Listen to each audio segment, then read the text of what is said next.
Today, we are diving into one of the most commonly used Spring annotations, auto-wired.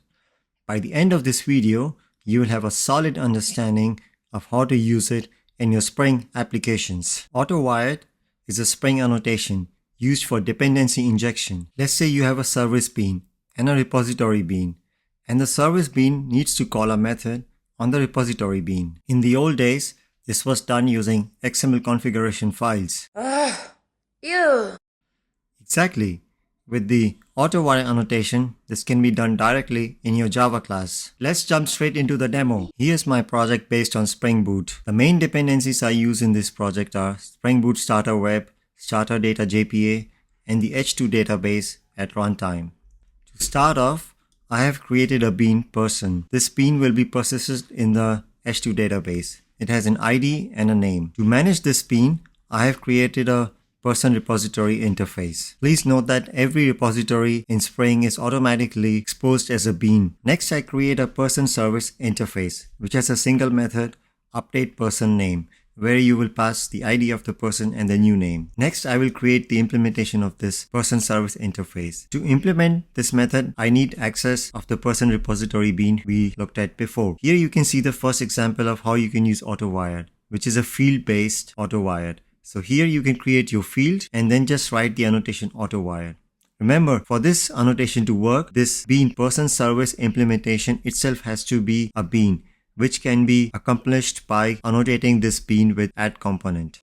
Now let's look at the person service test class. In this test class, I have a simple test where I create a person with an old name and then I try to update it with a new name. Let's try to run this test. We can look at the result. We can see that the test passed. Now let's do a negative test. Go back to the person service implementation class and then we will comment out auto-wired. After that, we can try to run the test again. You will see that the test failed. If we now click at the fail test, you can see that we have a null pointer exception, and this happens because person repository was null. It was never auto-wired. To fix this, let's look at the other way auto-wired can be used, and that is constructor based. To do this, I will create a constructor. In this constructor, I will have a parameter person repository and then I can assign the private variable to this parameter. Now let's save this file and run the test again. As you can see, the test passed. If you notice that we didn't even need an auto-wired annotation here. If there's only one constructor, then all the parameters that are part of this constructor will be auto-wired automatically into this bean. Let's look at the third way auto-wired can be used, and that is on a setter method. To do this, I will comment out my constructor. After that, I will create my setter method on the private property person repository, and then I can write auto-wired annotation on this method. Let's save this file and run the test again. It's expected the test is green again. So we saw three different ways to auto-wire a bean into a different bean. First is the field-based auto-wired. The second was the constructor-based, and third was the setter-based. But only one of them is superior and you should be using it. But before we do that, let's look at some common issues that you might face when you use the auto-wire annotation. The first one is circular dependency. And as the name suggests, it basically means that when bean 1 needs an handle on bean 2, but the bean 2 also wants an handle on bean 1, Spring cannot manage that. For the obvious reason that to create one bean, it needs the other bean, and to create the other bean, it needs the first bean.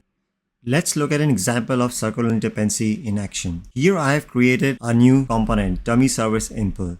In this component, I have a private property person service, which I auto-wire using the constructor-based auto-wired. At the same time, I will go to my person service impl and will also try to get a handle on the new bean. So I have introduced this new bean as a private field, and after that, I will add this field to the constructor. Let's go back to the test now and run it. You will see that the test fails with illegal state exception. Let's look at the error message in detail. As you can see, there is an error message that there is an unresolvable circular reference because the dummy bean wants an access to the person service bean and the person service bean wants an access to the dummy bean. To fix the error, we need to remove the circular dependency. To do that, let's go to our person service impl class and remove the reference to dummy service impl. Once we have done that, we can save this file and rerun the test, and it obviously passes. The next issue that you might encounter is no such bean definition exception. This might occur if you try to auto-wire a bean but you forget to define the class as a bean. Let's look at an example. Here I have re-auto-wired the dummy service impl in the person service impl class. At the same time, I have removed the person service auto-wire from the dummy service impl to remove the circular dependency. This will make sure that the Spring project works without error. We can confirm that by running the test, and we can see that it is green. Let's now remove the component annotation on the dummy service impl. That basically makes this class a non-bean. Let's save it and then run our test again. We can see that the test failed. Let's look at the error message in detail. If we expand the error message, we can see that there's an unsatisfied dependency exception, which is caused by no such bean definition exception. The next issue you might experience is no unique bean definition exception. This can happen when Spring finds more than one bean for your auto-wired bean. This usually happens when you have more than one implementations of an interface and you auto-wired that interface into another bean. Let's look at an example. Remember our person service interface. We have the person service impl as an implementation. I have created another implementation of the same interface, person service, with length check impl. The implementation details doesn't matter, but what matters here is that we have two different implementations of this interface. Let's go to the test and try to run it. If you go to the test and run the test should fail. And you can look at the error message, unsatisfying dependency exception, and if you scroll down, you can see that it was caused by no unique bean definition exception because Spring doesn't know which particular implementation of that interface it should use. The correct way to fix this error is to use qualifier annotation, with which we tell Spring which implementation of this interface it should use. Let's run the test again, and as expected, the test is green again.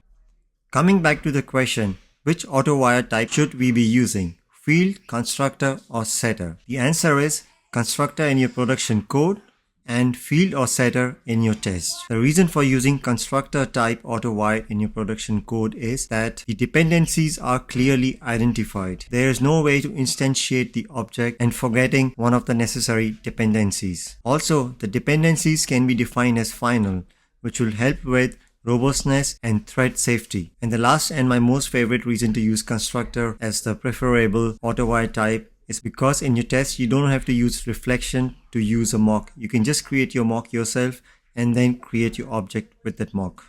That's it for today's video. I hope now you have a clear understanding of how to use auto-wire annotation in Spring. As always, all the links and the GitHub repo are in the description. If you found this video useful, don't forget to like, share, and subscribe to our channel for more tech videos. If you have any questions or comments or any topics you would like us to cover, please leave a comment below. Thanks for watching and see you next time.